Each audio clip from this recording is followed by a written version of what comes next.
Video walkthrough on Heartland Pioneer. So we'll start in the back. You are pre-wired for backup camera. Does not come with a backup camera, but you are pre-wired for one. So you can have us install that if you'd like, or you can install it yourself. Just read the instructions. And then it does use power from those marker lights up there, so the running lights on your tow vehicle need to be on, and that turns the camera on. Bumper is gonna be where you store your sewer hose. Just pop these bumper caps off. It's gonna be the perfect spot to store your sewer hose. Right under your license plate here, you have a cable inlet. That's where you hook up your cable if wherever you're going were to provide cable, or if you have it hooked up at home, the cable at home. Come into the back. They have an outdoor shower. It's hot and cold out here, and it does come out, and you can hook it up right here. City water. So wherever you're going where to provide water at the site, this is where you hook it up to. It operates off of city water pressure, so you won't need to use your pump or anything like that. Black tank flush. That when you're dumping your black tank is your toilet water, you can hook your hose to here, and then as you're dumping it, make sure you do it while you're dumping, otherwise it'll just fill the black tank up with water and could spew out the roof, the vent stack, and out your toilet. So just be mindful of that. This will help as you're dumping it. It'll flush out all the residue that might have gotten stuck on the sensors, and it'll help keep it from hardening on the sides, and it'll keep it from getting smelly a lot. So definitely I recommend using that almost every time you dump. Shore cord, 30 amp shore cord. This is your shore cord that comes with the unit, and it's about 25-30 feet long. Very easy to use to plug in. Right underneath here, you got your one on your left is your gray tank, one on your right is your black tank. Always make sure those valves are closed before you take the cap off. And then I always dump my gray tank first, let that get all the way, black tank, sorry, I always dump my black tank first. So that one on the right, your wastewater. Do that first, and then dump your gray tank. And that'll flush out your hose, will flush out the black tank water from the hose, then it's a little bit less nasty to carry around. Get your slide out, that's what it looks like closed. We'll open it when we're inside. We got a wall here, and I wanted room to be able to move around and show you everything. There are seals on the slide, both bulb seals and sweep seals. You want to make sure they're not dry or cracked or anything like that. Just give them a visual inspection every once in a while. And if you start noticing they're getting dry, you could take it in, have us do what's called a slide out maintenance, or you can buy the necessary materials to do it yourself.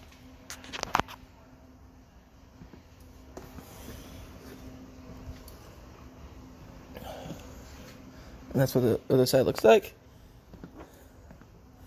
A nice storage through here, pass-through storage with a couple crank handles, and we'll go over that when we get to the other side.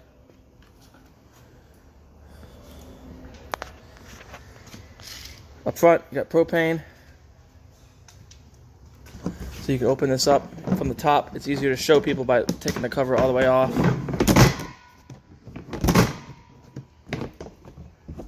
There we go.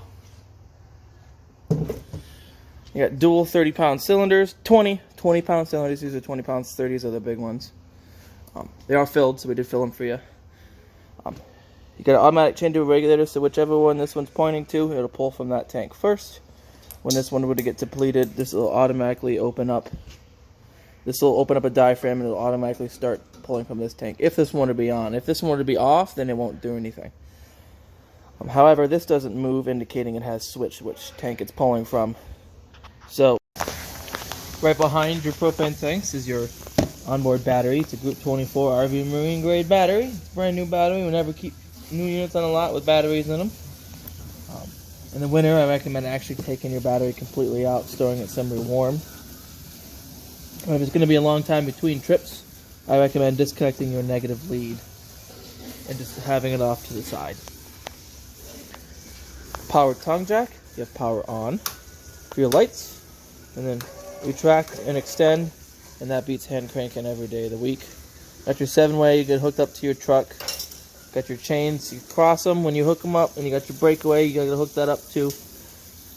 There's a little pin on the end of that cable in a box. If the hitch were to ever come undone, it'll pull the pin out of the box, activate the brakes on the trailer, keep you all safe.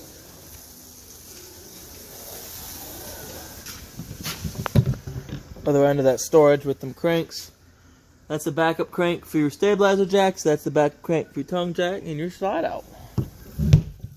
Speaking of stabilizer jacks, you got some stabilizer jacks right here.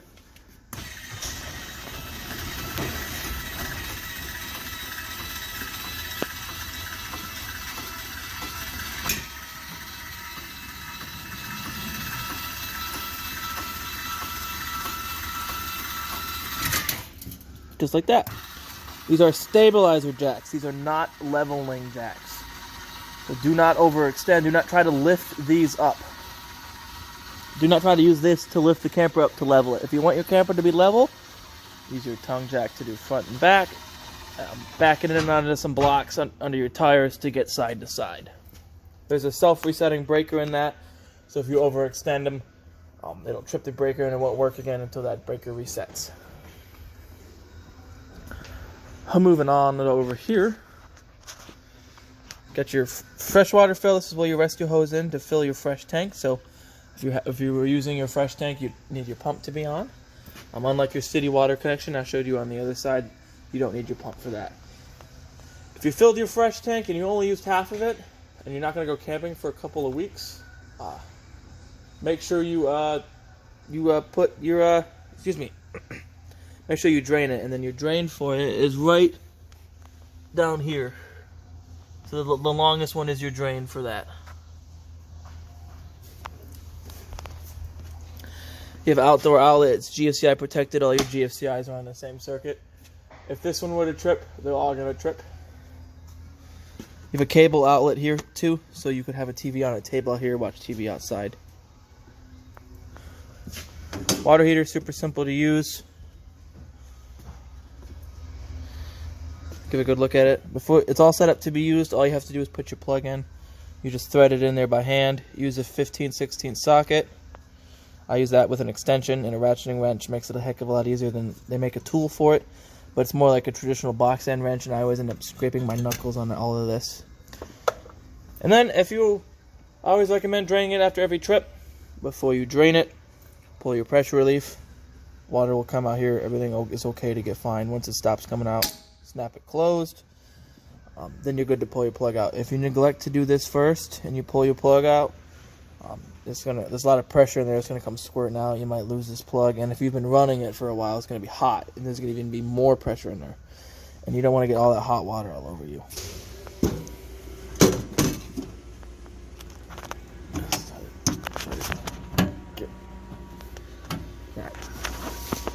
Exhaust for your furnace. Just keep it clean. Clean it out. Make a screen for it. You can put a screen on there. You also want to clean your water heater often too. They make a screen for that. They don't recommend you run it with the screen on because it restricts airflow, but you can put this screen on there for travel or for storage. That'll keep anything building nests in there. You got your fridge vent. This is like your intake. Your exhaust is on the roof. That's just for airflow to keep it cooled properly. Clean in here. And you could even pop this cover off and clean back there. I have your exterior range vent, so when this flap's open, if you have your range vent on, it's actually going to vent stuff out, but if it's closed, it's not. I recommend closing it overnight, and when you travel, that's going to keep it from flopping when you're traveling, and then overnight from insects making their way in there. Then you got your stabilizer jack in the back. Same way as the front one, works the same way. That concludes our exterior tour. We'll mosey our way on into the inside. We'll start right here with the light switch. Lights inside, lights of the awning. Then you have lights right here. The one on your left here does slide out accent lights, and the one on the right does blue LEDs underneath the steps and underneath the jacks where the jacks are, so all the way along the side. It looks real nice. Got your slide out control right here. Once you slide out, if you have children, don't let them ride in there when you're operating it.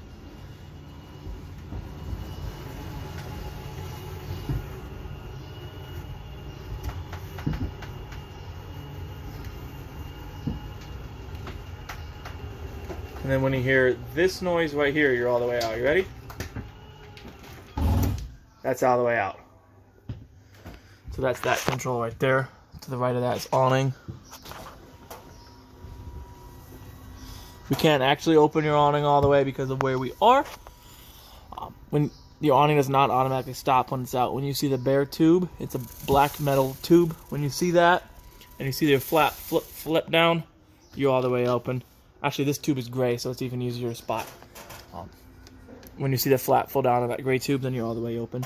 If you were to just keep holding extend, eventually it'll roll in, but it's going to roll the fabric the wrong way around the tube. They are adjustable. Pinch these detents in here. And then as you're pinching that, you grab it here or here and pull it. And then you can see, try to focus, it wants to move down. So as you pulling those detents, it'll move it down. It'll pitch one end down. So if it's raining, you can have water run off to one side, and instead of all the way along the edge.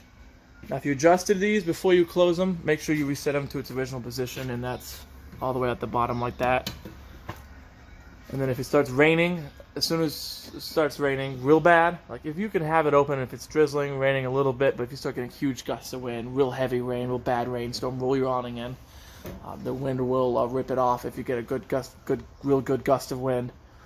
And then as soon as you roll it in, as soon as you get the chance to get it dry, so it's dry, sunny outside, or even if it rained the whole trip and you got home and it's not raining, when you get home, try to open it up if you can. Let all the water dry out of it before you roll it back in again. If it holds moisture, you'll start to get streaks on there. It'll start to get smelly. So we'll roll that in. As that's rolling in, we'll talk about this. You are partially equipped for Wi-Fi extender. So you don't actually have one. They still have to install one if you want them, but it's partially set up. So you would turn that switch on. If you had it installed, that would turn on the Wi-Fi booster, Wi-Fi extender. Right below, next to the switches for those LEDs, you got your monitoring panel. So you can measure battery, fresh, black, and gray. So that's perfect to read your levels. Battery is always going to read full when you're plugged in. Water pump, turn that on if you're pulling from your onboard tank. Water heater on gas if you're going to use propane. Water heater on electric if you're going to use electric. You can run both at once, both water, electric and gas at the same time. If you can use electric, make sure you have water in there though. Right below that, fire extinguisher. Smoke alarm over there. They use standard 9-volt batteries, so if it starts chirping, it's time to get new batteries for it. Bedroom, get a light switch for in your bedroom here. With a carbon monoxide alarm right there. Same deal, 9-volt batteries. They chirp when they get low in voltage. You have an outlet over here. This is a blank cover for wiring for the awning. Another outlet over there. Light for above the bed, as well as, let's see if I can't get it. You got storage underneath your bed.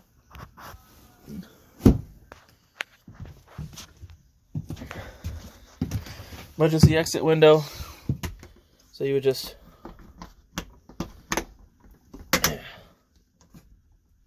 push it out. Rest it like that. As a regular window, if you're going to use it as an emergency, you push all the way out, grab here, pull the screen out, and then jump out the window.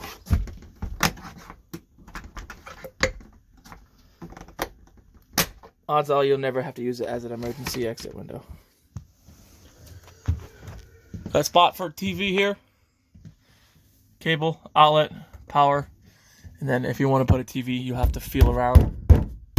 You'll feel with the wall solid. That's where you can put them out. Then your door, always latch it open when you travel so it doesn't slide everywhere. Other than that, you would unlatch it and then just slide it.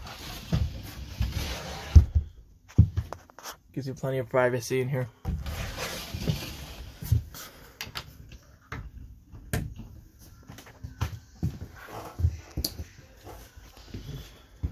Spot for another TV in here. Same deal, power, cable, outlet. If you're going to use your antenna, that needs to be on. If you're using cable, you turn that off. Got your radio right here. Very basic radio. That's your power to turn it on. Your volume. Channels right there. You have mode. So you have Bluetooth, auxiliary, USB. Presets, push and hold to save a preset right there. Then you have band and mute. But if you push and hold band, turns zone 1 off. And it kind of fades to the exterior. And it just has the exterior speakers. And then vice versa, you can turn zone 1 back on. So I hit band. You gotta hit and hold it. There you go. Then if you hit and hold this one, the mute button right here, it turns the outside speakers off and just the inside ones on. So that's good if it's late at night, you still want to listen to music but not wake up your neighbors, or if someone's inside taking a nap and you want to listen to music outside and not bother them. Very simple. The USB outlet's underneath there for charging your phone. You got your microwave here. Just like your standard household microwave. This one only works when you're plugged in. Other than that, it's not like a camper specific microwave or anything like that. Range light, fan. For that, like I said, you have to have that thing on the outside running for your fan to work. Folding glass cooktop. And then all you do is turn it to light. Turn it to spark. We have the gas off, so it's not going to light right now, but you turn it to light like there, you can see. Turn your sparker for it to light. Lights your burner. It's labeled which burner is for what knob. Your oven is a little bit different. See, the oven said there's no sparker. To light your oven, you have to turn it to pilot. You can see it right there. Push and hold. And then light your pilot in there manually. Once the pilot is lit, then you can turn it to whatever temperature you're going to cook with. If you're going to use your oven again in a few hours, turn it to pilot on. That way you don't have to relight your pilot again. Shuts the burners off, but leaves the pilot on. Fridge, super simple. On or off. So, on, off. Auto, gas. Auto is going to default to 110, so if you're plugged in, that's what it's going to use. If you were to lose power, it'll switch to running off of propane.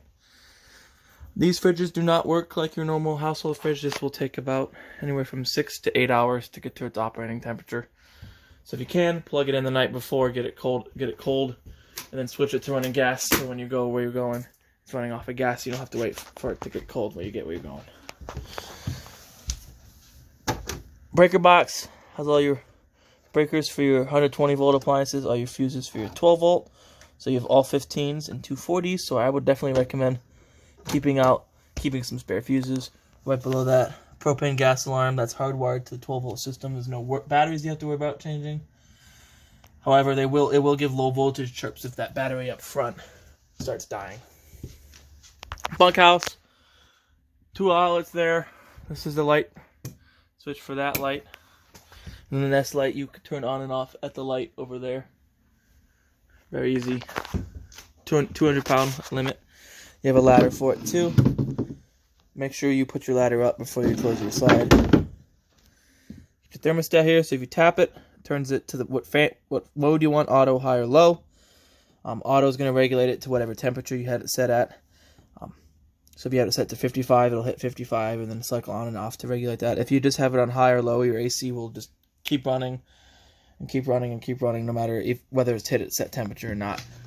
I always recommend auto. That'll keep it from freezing up from running too much. So you tap it again, you got cool, tap it again. You got furnace goes to 90. And tap it again, it goes off.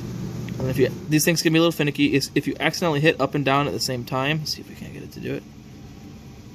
Sometimes it does it. There we go, it'll switch to Celsius. All you have to do to fix that is up and down again.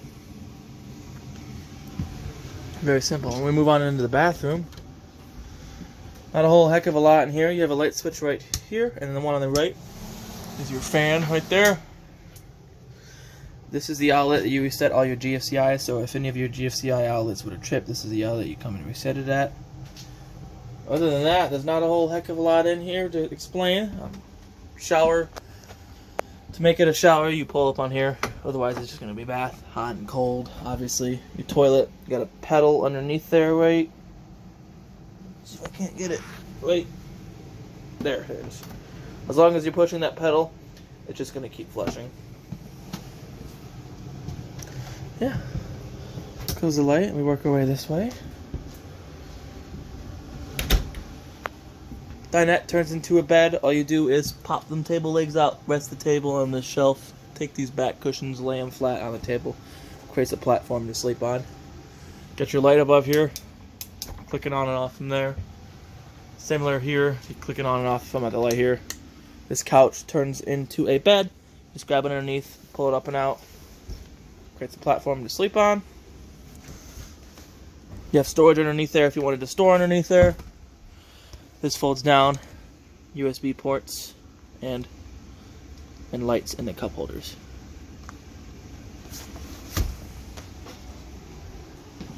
Then you do have in here your booklet. It's gonna have all your manuals for everything in here. So I definitely recommend just kind of glossing through some of those. Alright, that concludes the interior tour of your Heartland Pioneer. Please enjoy it.